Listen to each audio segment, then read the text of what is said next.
আলম, সদস্য সচিব, সজল ভাই সহ কমিটির যারা সকল নেতৃবৃন্দ রয়েছেন সকলকে আন্তরিকভাবে আমি ধন্যবাদ এবং অভিনন্দন জানাচ্ছি।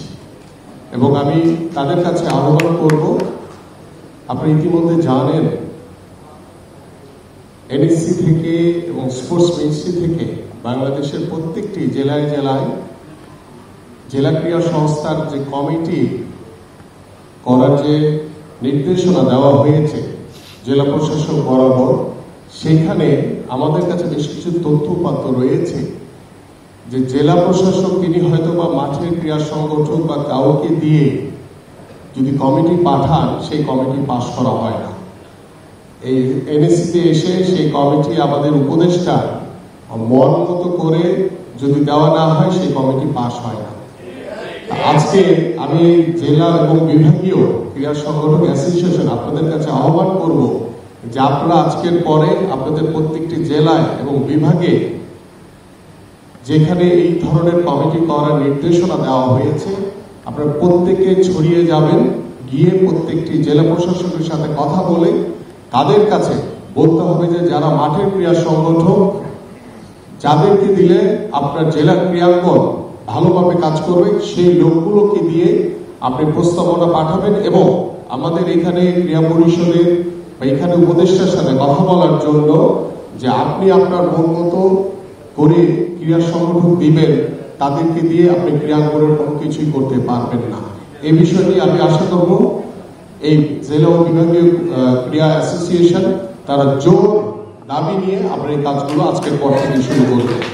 পাশাপাশি আরেকটি কথা বলতে চাই যে বিগত 17 বছর ধরে বাংলাদেশের ফুটবল, ক্রিকেট বিভিন্ন ফেডারেশনে এবং ক্রীড়া পরিষদে যেই কোনো জায়গায় যেই সব দুর্নীতি হয়েছে, যেসব জায়গায় বিভিন্ন অপকর্ম হয়েছে, বাংলাদেশের ক্রীড়াঙ্গনের ডেভেলপমেন্টের নামে নিজেদের পকেটের যারা উন্নয়ন করেছেন সেই লোকগুলোকে আপনারা আইডেন্টিফাই করুন।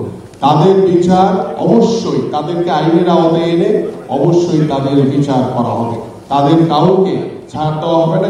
ইতিমধ্যে আমি শুনেছি যে কাজী সালাউদ্দিন তার নামে নাকি একটি দুদকে অভিযোগ রয়েছে।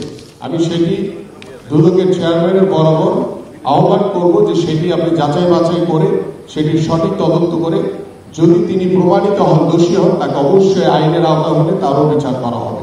এইভাবে অনেক ক্রীড়া সংগঠন রয়েছে যারা আওয়ামী লীগের দোষর হিসেবে তারা কাজ করেছে। আমরা সেই লোকগুলিকে আইডেন্টিফাই করতে চাই এবং তাদেরকে বাংলাদেশের ক্রীড়াঙ্গন থেকে বঞ্চিত এবং বহিষ্কৃত করা হোক। তারা কখনোই বাংলাদেশের ক্রীড়াঙ্গনের জন্য কল্যাণকর কোনো কিছু বহন করবে না। এবং সর্বশেষ আমি বলবো যে আসুন আমরা ক্রীড়াঙ্গনকে দলীয়করণ কখনোই করব না, আমরা কোনো রাজনীতিকরণ করব না। আজকে যারা কমিটিতে এখানে এসছেন, আপনারা যখন জেলা কমিটিতে কাজ করবেন, জেলা কমিটি করবেন, বিভাগীয় কমিটি করবেন, শুধু স্বৈরাচারের দোষকদের বাদ দিয়ে আপনারা সকলকে নিয়ে কমিটি করবেন।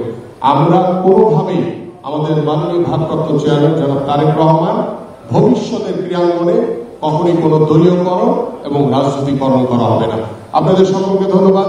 আসসালামু আলাইকুম ওয়া রাহমাতুল্লাহি ওয়া বারাকাতুহু। বাংলাদেশ জিন্দাবাদ, বাংলাদেশ জাতীয়তাবাদী দল বিএনপি জিন্দাবাদ। এবং আজকের প্রধান অতিথি বক্তব্য দিবেন এখন। তার বক্তব্যের পরে আমাদের মধ্যাহ্নভোজের আয়োজন করা হয়েছে। আপনারা সকলেই আমন্ত্রিত এবং মধ্যাহ্নভোজ করে ইনশাআল্লাহ সকালে বাসায় যাবেন।